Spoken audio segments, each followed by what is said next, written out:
The Battle of Mabitac, fought on September 17, 1900, stands as a significant event in the Philippine-American War, demonstrating the resilience and strategic prowess of Filipino forces against the well-equipped American troops.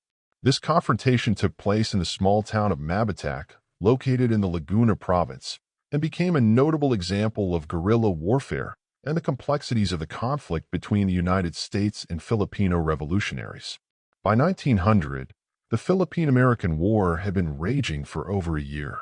The conflict arose after the Spanish-American War, during which the Philippines, a Spanish colony, was ceded to the United States under the Treaty of Paris in 1898. Filipino revolutionaries, who had been fighting for independence from Spain, refused to accept American colonization, leading to the outbreak of hostilities between Filipino forces and the United States in February 1899. The initial phase of the war saw conventional battles, but as the conflict progressed, Filipino forces increasingly adopted guerrilla tactics to counter the superior firepower and logistical capabilities of the American military. The strategic importance of Mabitac lay in its location. Situated near the Laguna de Bay, the largest lake in the Philippines, and close to Manila, the town was a critical point for controlling the movement of troops and supplies. The Filipino forces, led by General Juan Calas, recognized this and fortified the town, preparing for the inevitable American assault. Calas, a former French-trained officer, utilized his knowledge of European military tactics and adapted them to the local terrain and the strengths of his guerrilla fighters. In the lead-up to the battle, the American forces, under the command of Colonel Benjamin F. Cheatham, were tasked with securing the region and pacifying the resistance. Cheatham's troops, comprising the 37th Infantry Regiment, were confident in their numerical and technological superiority. However, they underestimated the resolve and strategic ingenuity of the Filipino defenders. The terrain around Mabitac played a crucial role in the unfolding of the battle. The town was surrounded by dense forests, hills, and rice paddies, making conventional military maneuvers difficult. The Filipinos exploited this to their advantage, creating a network of defensive positions and ambush points that would channel the American troops into vulnerable spots. Calas's men were well acquainted with the terrain, allowing them to move swiftly and strike unexpectedly. On the morning of September 17, 1900, the American forces began their advance on Mabitac. They faced immediate challenges as they tried to navigate the treacherous terrain. The rice paddies, in particular, proved to be a formidable obstacle. The fields were flooded and muddy, slowing down the soldiers and making them easy targets for the Filipino sharpshooters who were strategically positioned on higher ground. As the Americans struggled to make progress, they were met with a hail of bullets from hidden Filipino fighters. The initial skirmishes were intense and disorienting for the American troops. Used to more direct engagements, they found themselves facing an enemy that seemed to vanish and reappear at will. The Filipinos utilized hit-and-run tactics, striking quickly and then retreating into the cover of the forest. This guerrilla approach was designed to maximize damage to the Americans while minimizing Filipino casualties. As the day wore on, the American forces attempted to regroup and press their assault. They brought in artillery support, hoping to dislodge the Filipino defenders from their positions. However, the thick foliage and uneven terrain made it difficult to target the hidden Filipino fighters effectively.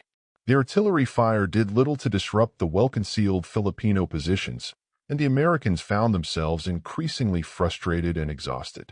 One of the pivotal moments of the battle occurred when the Americans attempted to flank the Filipino positions by moving through a particularly dense part of the forest. Anticipating this move, General Calas had positioned his best marksmen along the likely routes of advance. As the American troops entered the forest, they were met with a deadly crossfire. The precise and coordinated attacks by the Filipino marksmen inflicted heavy casualties on the Americans, forcing them to retreat in disarray. Despite the mounting losses, Colonel Cheatham was determined to break the Filipino defenses. He ordered repeated assaults on the town, but each was met with fierce resistance. The Filipinos, motivated by a deep desire for independence and led by a capable and charismatic leader, fought with tenacity and courage. Their knowledge of the terrain allowed them to anticipate American movements and counter them effectively. As night fell, the battle showed no signs of abating. The Americans, weary and demoralized, dug in for the night, hoping to resume their assault with the first light of dawn. The Filipinos, meanwhile, remained vigilant, knowing that their survival depended on maintaining their defensive positions.